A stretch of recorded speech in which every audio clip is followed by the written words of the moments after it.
I'm Sheriff Rick Bradshaw. Thank you for joining us for this episode of Behind the Star. Thank you, Sheriff Bradshaw. South Florida law enforcement agencies in full tactical gear recently participated in countywide emergency training.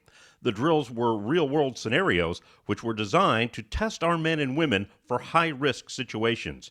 Here's more on PBSO's efforts to keep South Florida safe. The state is divided into 7 regions. Region 7 goes from Martin County to Key West. It's the biggest, it's the busiest. It has the most high-profile targets between cruise ships, nuclear installations, and you throw in the fact that the President of the United States comes here, there's a lot of different scenarios that can happen, especially when you're talking about complex coordinated attacks.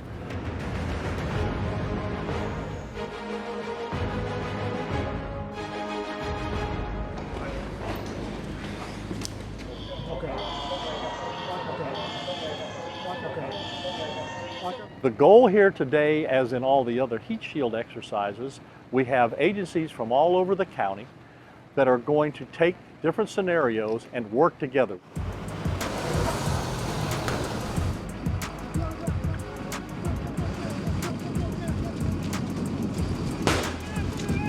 The bus, which we refer to a lot as linear assault, sometimes with the Port of Palm Beach and the people are bussed in, it's always an opportunity for any kind of terrorist activity to actually take place on a bus. Put your hands up and exit the bus slowly. Our 5 municipal teams came in coordination with one another and responded to bus assaults, hostage taker situations.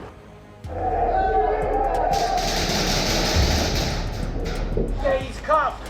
Force on force situations, and they work together and collaboratively in their tactical operations center to negate the threat. Heat shield exercises are extremely important, and the primary mission that we have in this region is prevention. We don't want an active shooter or a complex coordinated attack or an act of domestic terrorism to happen to any of our citizens in the Quad County area.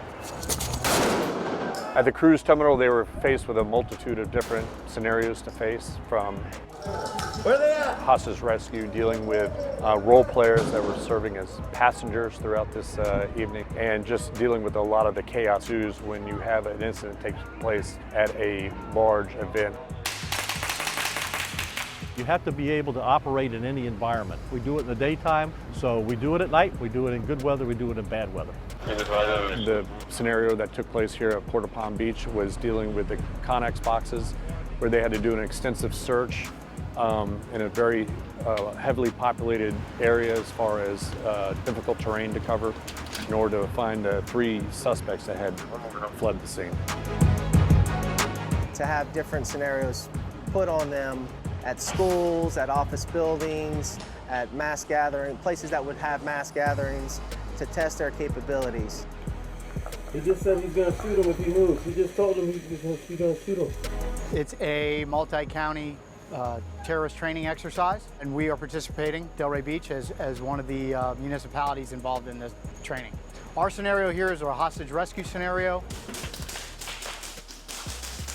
A couple of hostages that are holed up inside of the what we are calling a hotel. It was taken over by a couple of radical extremists. Move. Cooperation between interagencies is so critical in any kind of incident. Right, unsecured stairwell here. Hold on. Yep, we're gonna hold here. It's so instrumental that we all get together face to face before something really does happen. We know each other and communicate and work together as a team.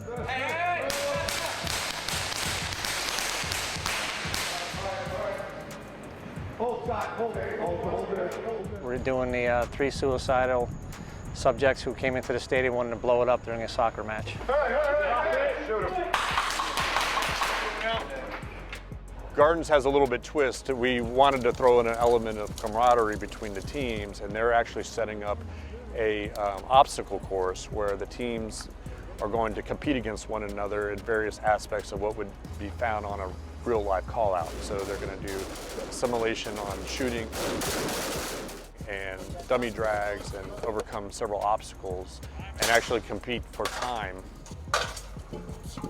The Boynton Beach Police Department has set up a scenario for the SWAT teams to deal with locating and traversing a wide open wooded area.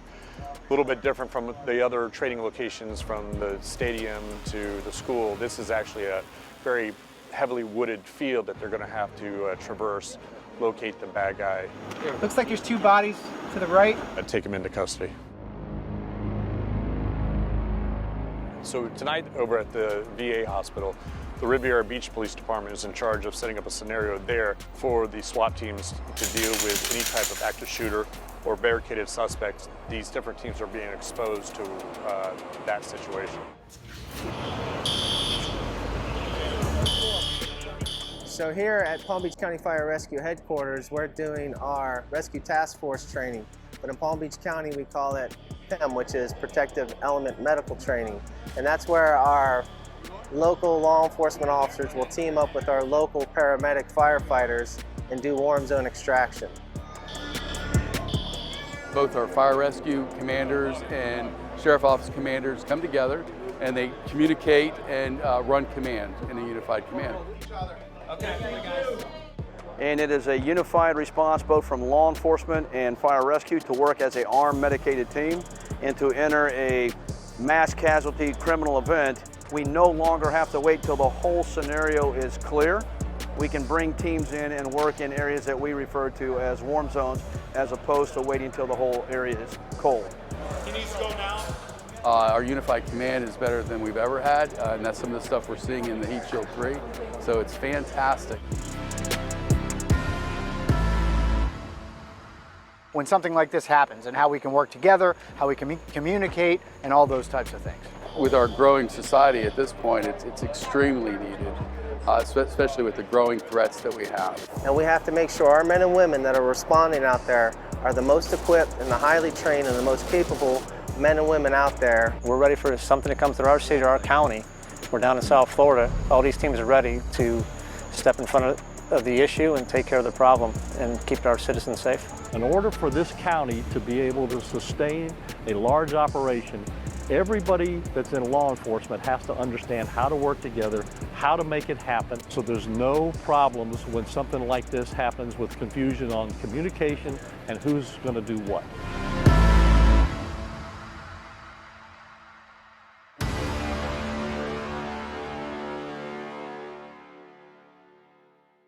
PBSO is looking for the public's help in trying to solve a 34-year-old murder case. Mildred Matheny was killed back in 1985. On Saturday, April 27, 1985, Mildred Matheny went missing. The 78-year-old from Lake Worth, Florida, left their home around 3:30 p.m., not knowing what was about to happen to her. Neighbors described her as a woman 5'9", 120 pounds, with gray hair and blue eyes, who was last seen wearing an orange blouse over pink pajamas. Mrs. Matheny, who lived with her sister Gladys Nolan at 1321 Crestwood Boulevard, was believed to have dementia. She rarely left her house by herself because she would be confused and get lost. In past incidents where she wandered off, she was found walking near a laundromat located at 1015 13th Avenue North, Lake Worth. She was reported missing at 4:30 p.m., exactly an hour after she went missing. Mildred was a retired nurse and a widow with children and grandchildren. She moved from Arkansas to Lake Worth to live with her sister. Mildred is believed to have been seen in the company of a male driving a 1967 brown two-door Oldsmobile Delta 88 with white interior. They were last seen in the intersection of Dixie Highway and Lucerne Avenue near the Burger King restaurant. Mildred entered the vehicle, and the man told people passing by that he was her neighbor, and he was going to give her a ride home. But that was far from the truth. Instead, around 10 p.m., someone traveling on Old Indiantown Road and 125th Avenue North in Jupiter discovered Mildred naked and motionless on the dirt road and called the authorities. She was taken to Martin Memorial Hospital in Stuart, Florida. She had been brutally beaten about the head with a blunt object. Days later, Mildred Matheny died of her injuries. Her death was ruled as a homicide. She left behind her sister, her son Gary Matheny, and grandchildren. Till this day, her son cannot understand why anyone would hurt his mother. No case is too old to be resolved. This sketch was created by a PBSO artist showing what the suspect may look like. He is believed to be a Lake Worth man, missing a front tooth, and have frequented the Mambo Bar located at 620 South Dixie Boulevard, Lake Worth, during that time. Anyone with information regarding this case is asked to call PBSO at 561-688-3400 or Crime Stoppers at 1-800-458-TIPS. As a law enforcement agency, our primary focus is to protect citizens we serve at any cost. Here's more on a case that involved our deputies stopping a man's rampage on I-95. On the morning of February 7th, 2018, a chaotic and violent scene was unfolding for members of PBSO's Street Crime Unit and motorists on I-95. I've had some crazy things in my career, but this was probably the craziest for sure. Deputies Connor Haw and Martin Garreau were dispatched to a call on a man who had just shot a woman in the head, put her body in his car, and began speeding south in the northbound lane of I-95. Deputy Joshua Plant responded separately. So I immediately hightailed it to 95, and then as I'm coming over the bridge, that's when the vehicle crashed head-on into oncoming traffic. It looked like a war zone on 95. It's just vehicles everywhere, tires rolling. As the deputies pulled up, they saw the suspect's car with airbags deployed after hitting multiple cars and a state trooper walking up to the vehicle. The trooper deployed his taser through the passenger window. He was actually getting tased at that time, but it didn't take effect. You could see he was kind of pulling the prongs out. The suspect was still alert, conscious, and extremely dangerous. Deputies Haw, Garreau, and Plant backed up the trooper and gave commands for the suspect to show his hands, but the man, blamed for 2 other shootings in the previous 24 hours, ignored them. And he didn't say a word, but he basically told me without saying it that I'm about to do something really, really stupid. And I just looked at him and I said, don't do it. At that point, he kind of looked at me. He leaned back, and then that's when I could see like the handle of the gun, so that as soon as he went to go grab it, then I started shooting. The suspect was hit twice and was neutralized. Moments later, the vehicle burst into flames, and responding deputies Ian Sowers, Rodney Origine, and Plant assisted in removing the woman and putting the fire out. She was deceased on the scene, along with the male suspect, whose violent rampage was stopped before he could take more victims. I believe we saved a lot of people's lives that day, for sure. There's 9 or 10 guys on our units, and everybody had something to do with it, one way or another, you know, because everybody was there really quick, and so we got a bad guy off the street. To help keep kids safe this summer, PBSO created a book that talks about swim safety, and Sheriff Bradshaw's wife, Dorothy, had a chance to read the book to local school children. Gotcha. We are with the Palm Beach County Sheriff's Office at a book launch. We're at Palm Beach Day School enjoying time with 2nd and 7th graders for a new book that we've just written called Gasper's Big Day. The book was actually the vision of Carol Verdigi. She's the Division Manager of Special Events at the Palm Beach County Sheriff's Office. Mom, my birthday is coming and we have to plan a party. Mrs. Dorothy Bradshaw read the book to these kids, and the premise of the book is a birthday party, and the characters are dogs, Gasper, Sullivan, and Chico. And the whole purpose of the book is to talk about the importance of learning proper water safety here in South Florida to prevent drowning, which is such an important cause. So many young children, we're surrounded by water, and summertime is coming. The Sheriff's Office is interested in anything that will support and provide positive support for the community, especially children. So we look to educate in every way that we can and to reach out with community events, and education of children is one of the avenues. Mrs. Bradshaw did a wonderful job reading the story. Kids were a great responsive audience. They were quiet, they listened, they participated. We sang Happy Birthday to Gasper. Happy birthday! And I think they really enjoyed it. And then we had some handouts for them, some booklets and sunglasses and hats, and we're enjoying birthday cake. PBSO participated in an 80-mile paddleboarding journey from the Bahamas to Lake Worth Beach to raise money for cystic fibrosis.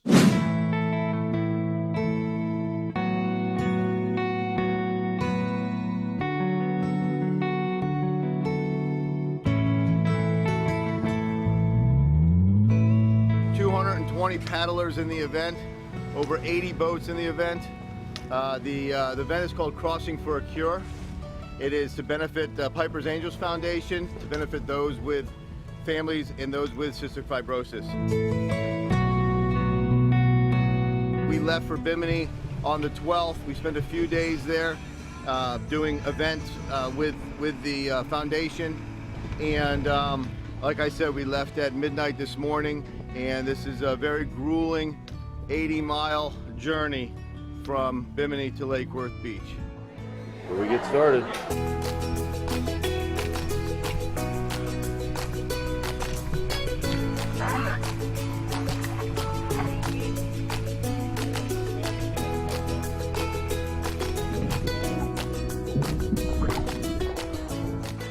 So we have two different groups here. We have crew and we have paddlers. So we have Sergeant Michael Mendelsberg. We have Ashley Poor, Deputy Greg Harris. Hello. Deputy Dom Hannigan Jr. He's captaining the boat right now. Just off to his left side over there, we have Deputy Greg Meehan. And then at the front, we have retired Lieutenant Tom Hannigan Sr. We have obviously one of our paddlers. She's a civilian employee, that's Midori Robbins. And Midori and Ashley both work in PAL, in the Police Athletic League, for the Sheriff's Office. A long way out. I know, but we've come a long way though, so we're good.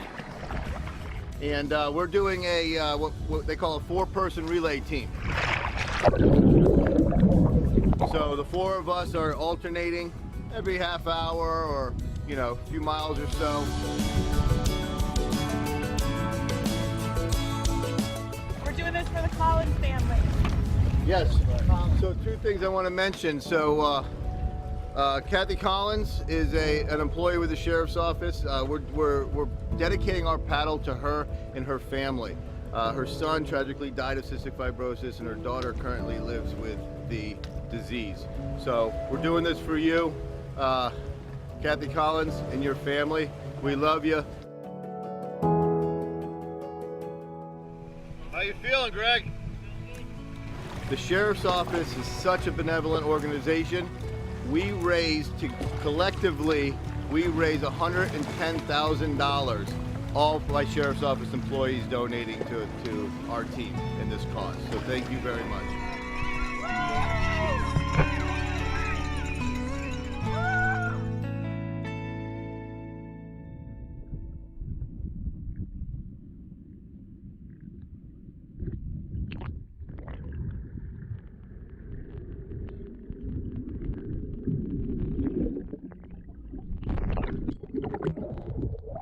PBSO Sheriff Rick Bradshaw celebrates the flag in this next video as we learn more about the 13 folds of the flag.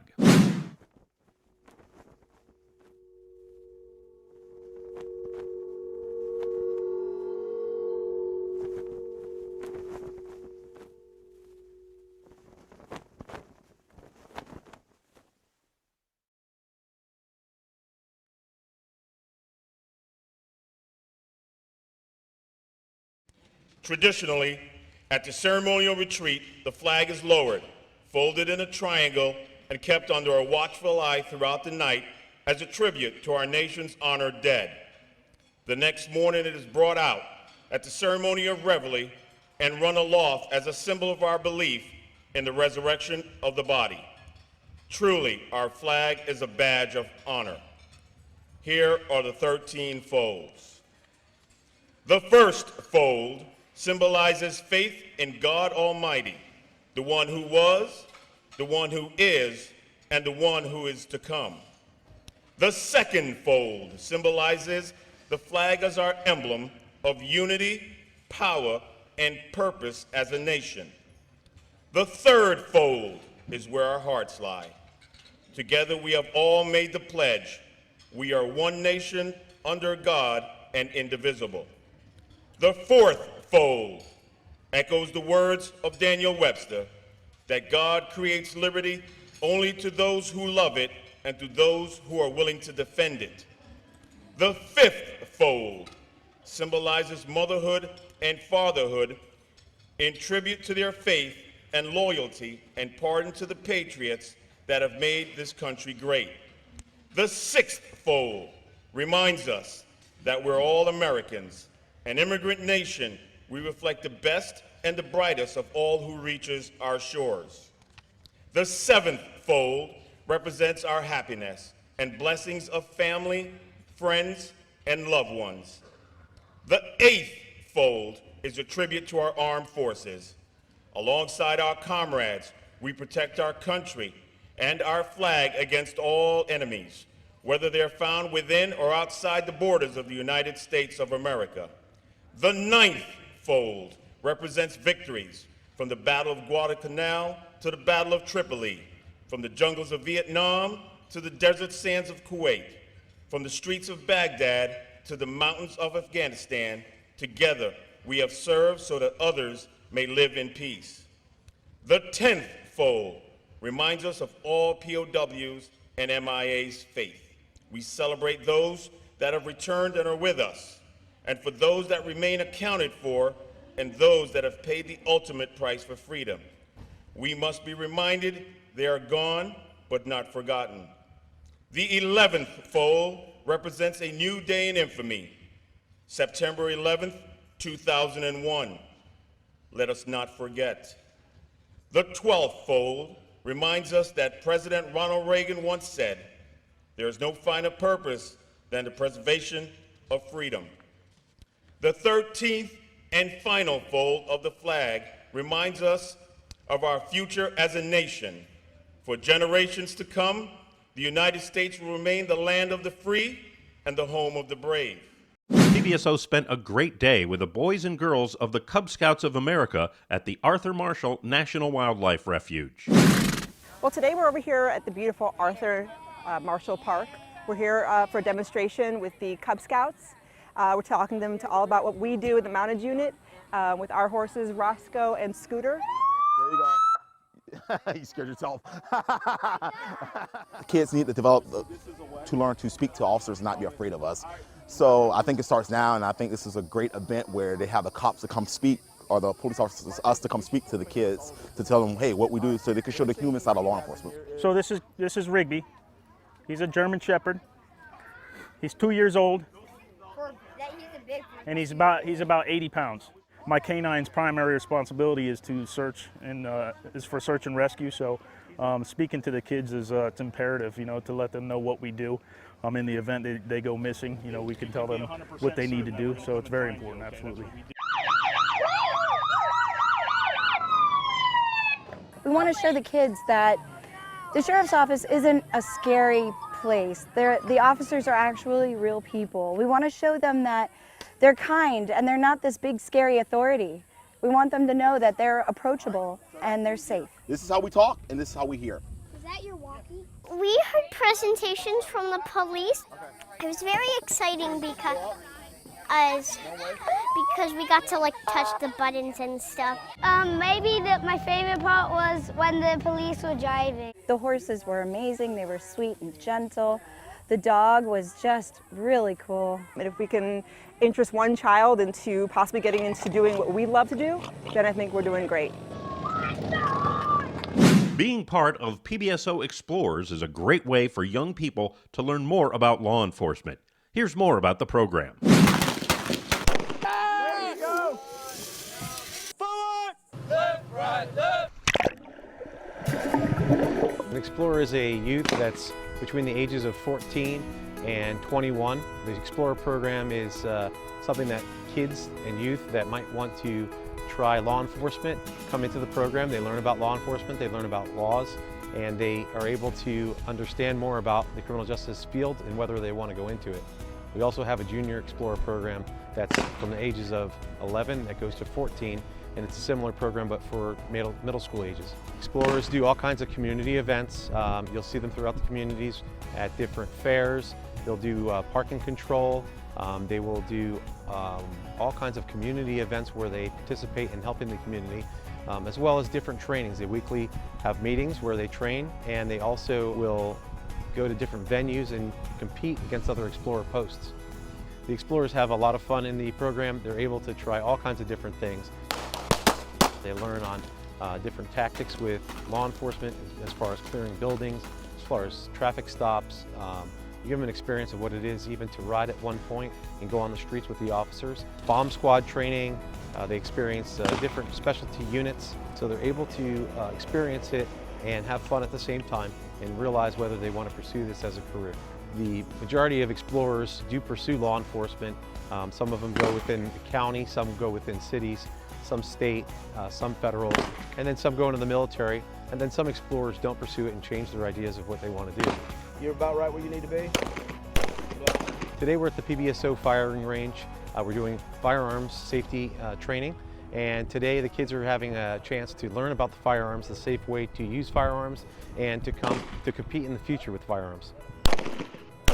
The kids overall really enjoy the program. They're always willing to do extra time. They always want to train more, and they really look forward to these trainings and these meetings that we have. And now some news and notes from around PBSO.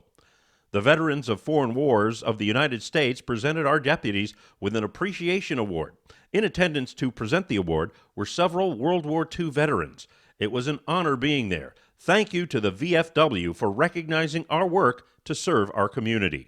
Congratulations, Sergeant Victoria Ragon, on your 27 years of service with the Palm Beach County Sheriff's Office. Thank you for your dedication to citizens. Best of luck and happiness in your retirement. You will be missed. Our Narcotics Division has been awarded the Florida Narcotic Officer Statewide Unit of the Year. They worked more than 1,600 high-level cases in the last year. They can be proud of 785 arrests and 532 search warrants filed and executed. They have seized $9.3 million, 156 firearms, and more than 484 kilos of cocaine. Corporal Ray Soriano was named Traffic Safety Officer of the Year by the Florida Department of Transportation. This distinguished honor brings credit to the Sheriff's Office as a whole. More on PAL Sports, Academics, and Mentoring Camp. We have been keeping the boys and girls very busy. Campers visited the South Florida Science Center and Aquarium, the Palm Beach Zoo, and we even went to a baseball game at Roger Dean Stadium in Jupiter. The students really enjoyed themselves. Please welcome Nirvana as the newest member of our canine unit. She is a 2-year-old golden retriever, and she will be training on sniffing out drugs. We made new friends with the summer campers from the Palm Beach Colony Mobile Park. We surprised them with a special presentation by our Emergency Field Force unit. The students got the opportunity to handle the special equipment that is used for crowd control. PBSO also discussed public safety in and around the courthouse with the wonderful summer interns from the Palm Beach County Clerk and Comptroller's Office. These future leaders had some great questions. Our employees going above and beyond their duties. When PBSO employee Michelle Densky heard our community had a bee problem, she threw on her bee suit gear and took care of the problem on her own. She came out on her own time, collected the bees, and transported them to a safe location. Way to go. And now, back to Sheriff Bradshaw. Okay, that'll do it for this episode of Behind the Star. On behalf of the men and women of the Palm Beach County Sheriff's Office, thank you for watching.